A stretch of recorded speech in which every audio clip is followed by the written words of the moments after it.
Hola chicos, aquí de nuevo nos encontramos para la clase que sigue, que es la clase de tejidos.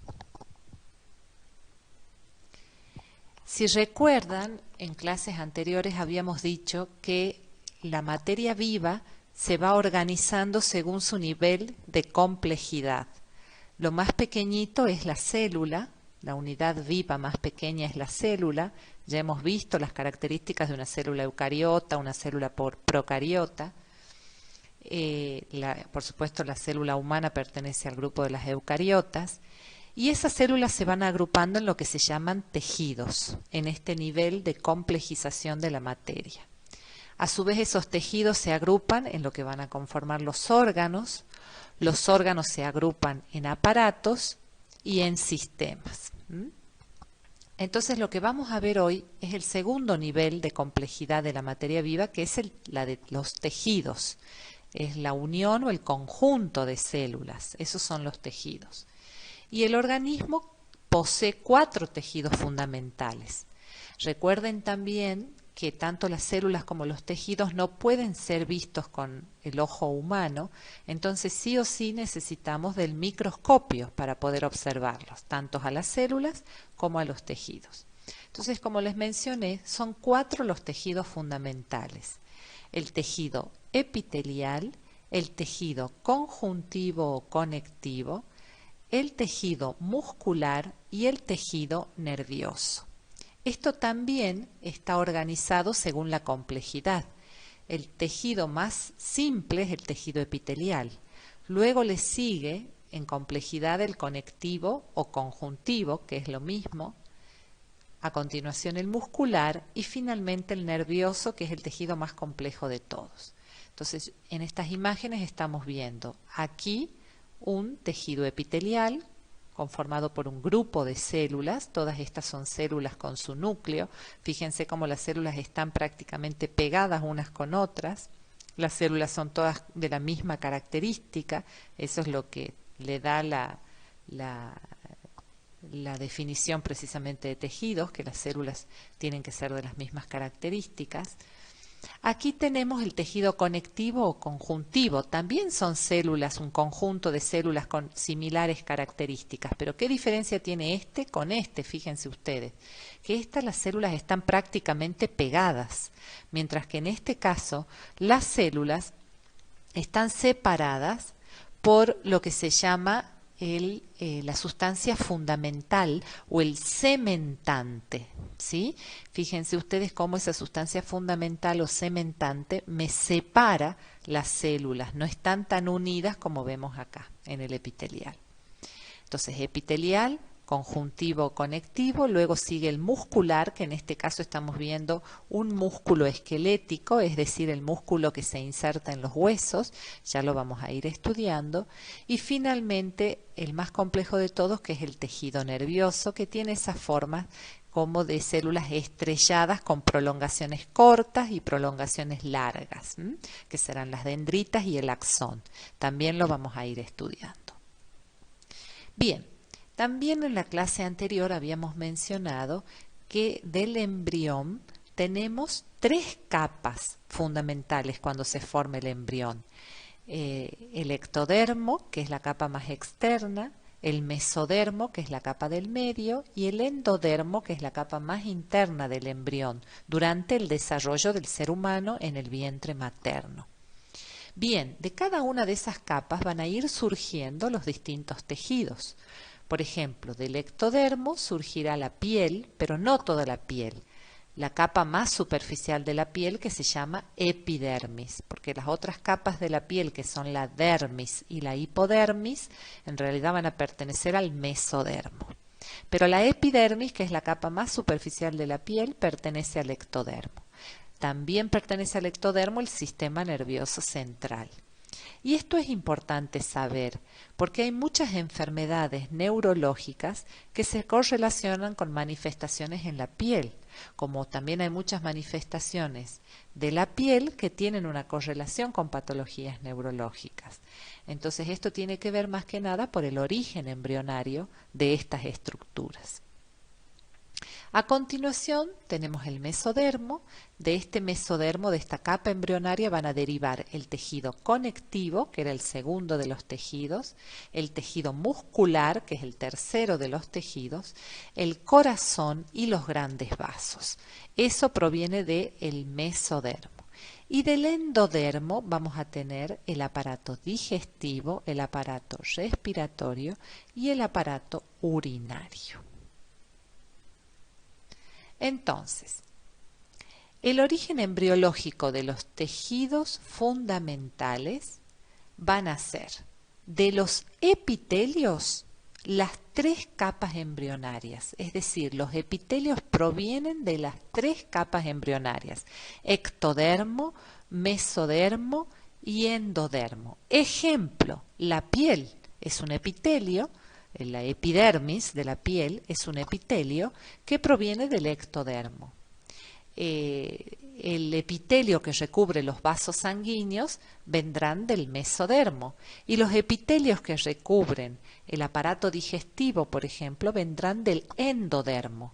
Entonces, cuando les pregunten cuál es el origen embrionario o de qué capa embriológica provienen los epitelios, la respuesta es de las tres capas embrionarias: ectodermo, mesodermo y endodermo. Y les acabo de mencionar los ejemplos de cada uno: la epidermis de la piel en el ectodermo, el epitelio de los vasos sanguíneos, por ejemplo, para el mesodermo, y el epitelio del tubo digestivo para el endodermo. Ahora, el tejido conectivo, que es el siguiente tejido fundamental, proviene del mesodermo, al igual que el muscular, ¿sí? Esos dos tejidos fundamentales provienen exclusivamente del mesodermo, a diferencia de los epitelios que habíamos dicho que podían venir de las tres capas embrionarias: conectivo y muscular solo del mesodermo. Y finalmente el sistema nervioso va a provenir también únicamente del ectodermo. Ahora vamos a clasificar a los tejidos según el grado de diferenciación celular y la sustancia intercelular o cementante o sustancia fundamental que los separa. Entonces, vamos a ver que separa qué, que separa las células, ¿sí?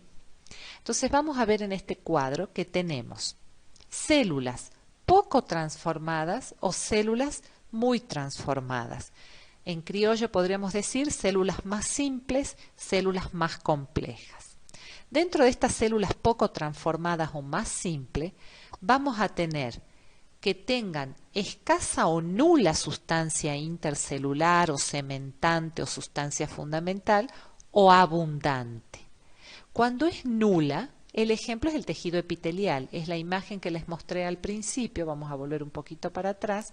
Es la imagen que les mostré al principio, donde están prácticamente unidas las células. Entonces el epitelial es el ejemplo característico de el conjunto de células poco transformadas con escasa o nula sustancia intercelular o fundamental.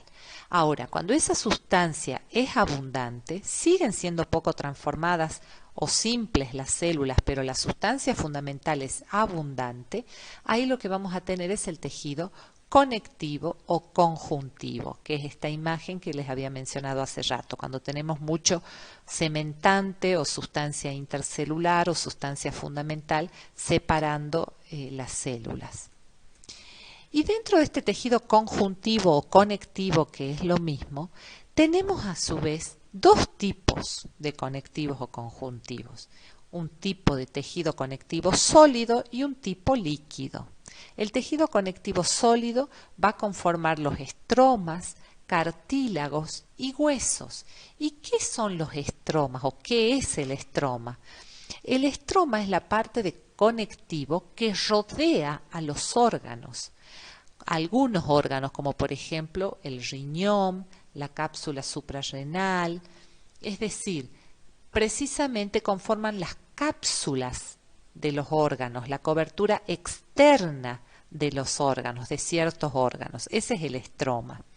Y una pregunta que se suele hacer en los parciales es cuál es la diferencia entre estroma y parénquima, para que tomen nota. ¿Cuál es la diferencia entre estroma y parénquima?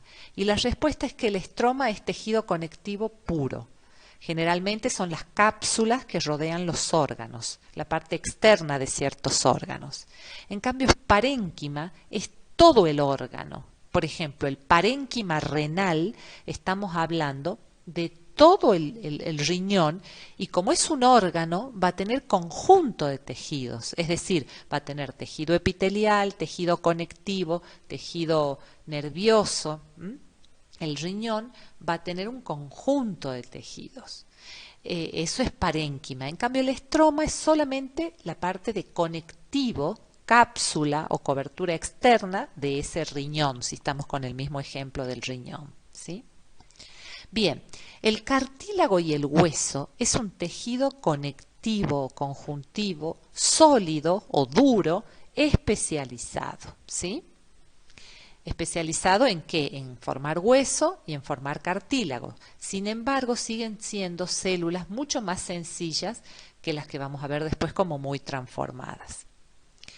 Y después tenemos un conectivo o conjuntivo líquido que lo conforman la sangre y el tejido linfático, la linfa, que las dos son conectivos especializados líquidos.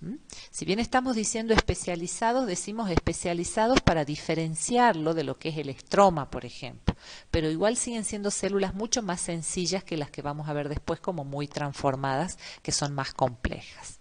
Entonces ahora sí pasamos a este grupo de células muy transformadas. Directamente no tienen repercusión para nada en absoluto la sustancia intercelular o fundamental, por eso no figura nada en esta parte, y vamos a tener los dos tejidos más complejos, el muscular primero y el nervioso después. Bien, otra forma de clasificar los tejidos es según las funciones. El tejido epitelial cumple la función de revestimiento, es decir, de cubrir una estructura. Revestimiento, de absorción, de secreción, germinal. ¿Qué quiere decir germinal? Que van a producir, hay epitelios como el del ovario y el de los testículos que producen precisamente las células germinales, óvulos y espermatozoides. También van a tener función sensorial, como por ejemplo el epitelio de la piel, que tiene el sentido del tacto, el epitelio de la lengua, que va a tener el sentido del gusto gracias a las papilas gustativas. Entonces también tenemos función sensorial. El epitelio también puede, además de ser de revestimiento, puede ser subclasificado en glandular, que lo vamos a ver enseguida. Y justamente gracias a ese tejido o esa subclasificación en glándulas es que vamos a tener las funciones de absorción y de secreción. Bien, ahora sí pasamos al tejido conectivo o conjuntivo. ¿Qué funciones tendrán el conectivo y el conjuntivo? De conexión, de elaboración, de reserva, soporte, defensa, nutrición. A ver, vamos viendo un poco. Conexión. Habíamos dicho que el tejido conectivo tenía la característica de tener mucha sustancia intercelular entre sus células, mucho cementante, y eso ayuda precisamente a la conexión. Por otro lado, como reserva, el tejido adiposo es tejido conectivo, es decir, la grasa, y la grasa es una reserva tanto de calor como de energía. De soporte, porque sostienen, por ejemplo, el estroma, que habíamos dicho que eran las cápsulas de ciertos órganos, como el estroma del riñón, la cápsula suprarrenal, tienen la función de soporte. De defensa, porque precisamente también sirven para proteger otras estructuras, y de nutrición, porque ¿qué hemos dicho que tenía el tejido conectivo básicamente? Los vasos sanguíneos. ¿Y cómo se nutren los tejidos en el organismo? Gracias a los vasos sanguíneos que llevan la sangre. Y además la sangre es otro tejido conectivo también, tejido conectivo líquido. Entonces, por eso tenemos todas estas funciones dentro del conectivo o conjuntivo. Después tenemos el tejido muscular. ¿Qué función va a tener el tejido muscular? El del movimiento. Vamos a ver que tenemos tres tipos de músculo, eso lo vamos a ver enseguida. El músculo que está adherido a los huesos, como el de la foto que mostré al principio, ese se llama músculo estriado o esquelético. Después tenemos el músculo liso, que es el que está dentro de los órganos, y después el músculo cardíaco. Pero los